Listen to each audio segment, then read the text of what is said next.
Sejam muito bem-vindos a mais um Lab ABC2. Meu nome é Pedro Dutti e hoje eu vou falar um pouco de santidade científica.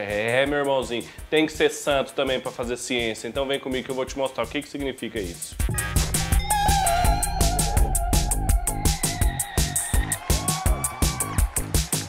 O trabalho de um cientista demanda muito mais do que competência pessoal apenas.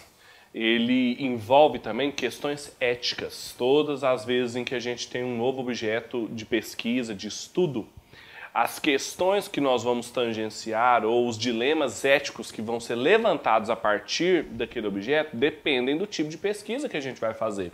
Então isso faz parte do cotidiano da vida de um pesquisador, de um cientista, de um estudante, os códigos de ética. Pense, por exemplo, em DNA humano, clonagem, quantas questões éticas isso levanta? Ou então, pense, por exemplo, como vários cientistas hoje em dia se opõem a fazer pesquisas a governos ou mesmo instituições privadas depois dos desastres da Segunda Guerra Mundial. Não fazem mais pesquisas com armas nucleares porque sabem que isso pode ser usado numa possível terceira guerra. E hoje em dia mesmo, se você vai fazer algum tipo de pesquisa em animais ou seres humanos, é necessário responder ao Código de Nuremberg para ver se eles não estão objetificando esse ser humano, se não estão tratando ele como um mero objeto de pesquisa, mas estão respeitando a sua humanidade e assim por diante. Essas questões éticas se tornaram assim fundamentais e também as necessidades de parâmetros claros para saber se estava acontecendo algum tipo de desrespeito. Principalmente por causa das instituições privadas, startups de tecnologia que querem desenvolver produtos a qualquer custo e pegam cientistas que estão também vendendo a sua competência pessoal sem nenhum pudor. Isso faz com que seja necessário discutir essas questões éticas, bioéticas e biopolíticas.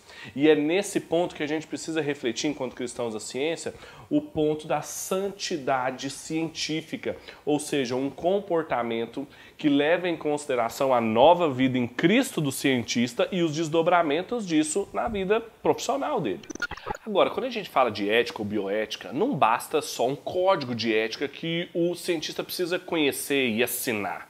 Essas orientações e as normativas, elas não são suficientes para produzir um bom cientista, ou como a gente está falando aqui, um cientista santo, agradável a Deus no seu trabalho.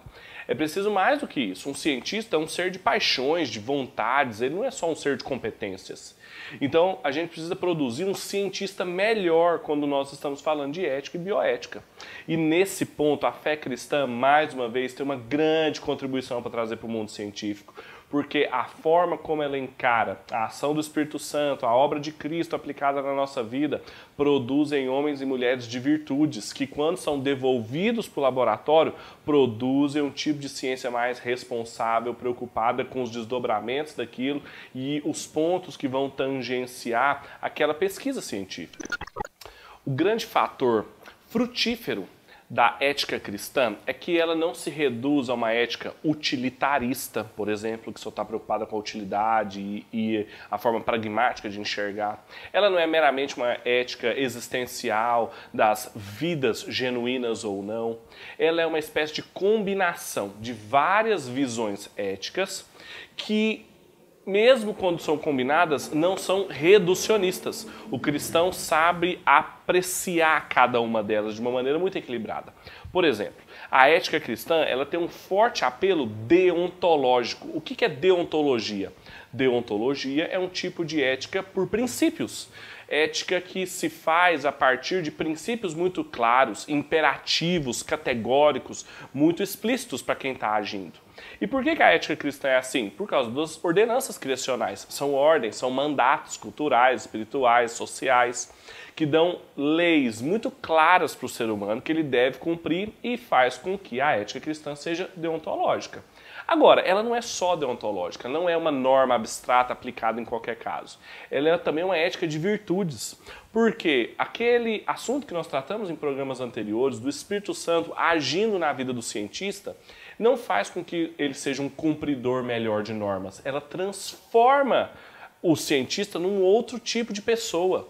Então, para uma ética cristã na ciência, na tecnologia, não envolve apenas dizer o que é certo fazer. O que é certo fazer no DNA, na pesquisa com o genoma humano, o que é certo fazer no desenvolvimento de uma nova tecnologia, o que é certo fazer na descrição e divulgação desse conhecimento. Mas ela se pergunta qual tipo de ser humano nós estamos produzindo, que tipo de pessoa é melhor do que outra.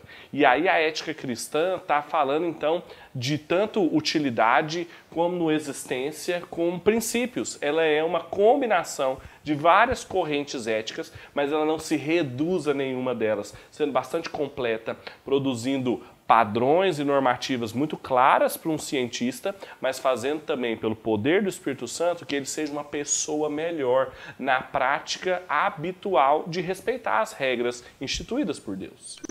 Um outro aspecto que faz com que a ética cristã seja bem específica é o caráter de Deus. Porque a ética cristã não é uma série de leis que Deus deu para o homem e falou assim, olha, cumpra cada uma delas e você vai me agradar. Não é esse tipo de religião que a fé cristã propaga.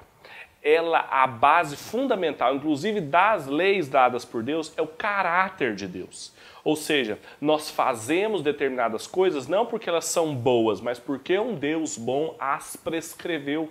E fazer segundo a vontade dele, operar na ciência, na tecnologia, na arte, na política, de uma forma que o agrade, é o fundamento último da ética cristã. Quem desenvolve esse ponto e ilustra para a gente o que significa isso é o Scott Rea, professor da Universidade de Biola, nos Estados Unidos, e especialista em ética cristã. Olha o que ele fala a respeito disso. A ética cristã é uma mescla de virtudes e princípios. É profundamente deontológica, baseada em princípios, por causa da ênfase nos mandamentos divinos e princípios bíblicos. Mas também é significativamente orientada para a virtude, uma vez que as virtudes fornecem a ênfase cristã adequada ao caráter de uma pessoa, em vez de se concentrar exclusivamente nas ações dela. A ética cristã pergunta não só o que é certo, mas também que tipo de pessoa estou me tornando.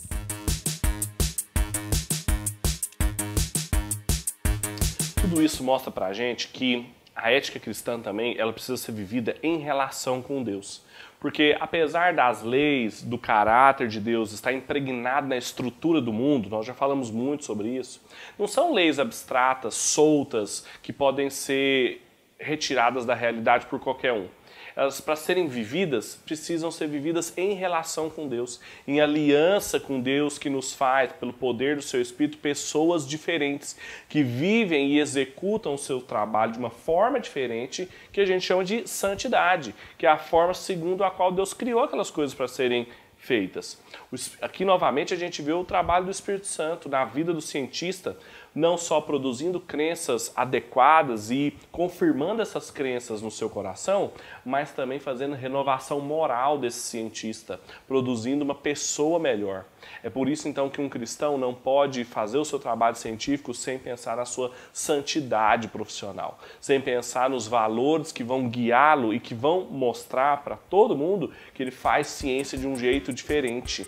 Não porque os resultados que ele alcança são diferentes dos resultados que um não cristão poderia alcançar, mas porque é um jeito diferente. Há uma ética, uma moralidade, uma virtude por trás dos princípios que são seguidos que distingue aquela pessoa e faz o trabalho científico dele muito mais significativo.